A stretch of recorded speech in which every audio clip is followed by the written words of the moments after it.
So in today's class, let us state and explain zeroth law of thermodynamics. Okay.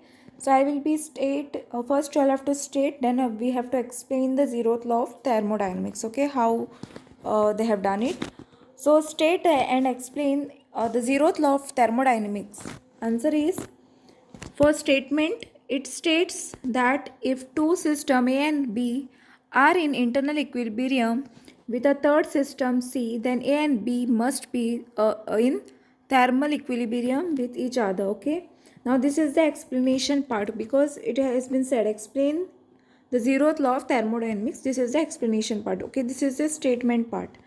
The three systems are shown in the given figure. Let T1, T2, T3 be the temperature of A, B and C respectively. Okay. Now this T1, T2 and T3 are the temperature of this A, B and C respectively. Okay. Now system A and C, B and C will exchange heat. So A and C and this B and C, what is going to happen? They are going to exchange heat, and after a certain time they will attain thermal equilibrium separately. Okay, so that is T1 is equal to T3, so T1 is equal to T3 and T2 is equal to T3. Okay, now take this as equation 1 and this has equation 2.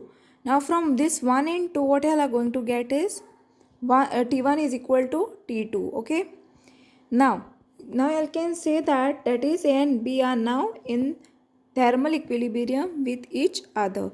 So with this I am done with this today's class of your, and thanks for watching, and I hope you all have understood too.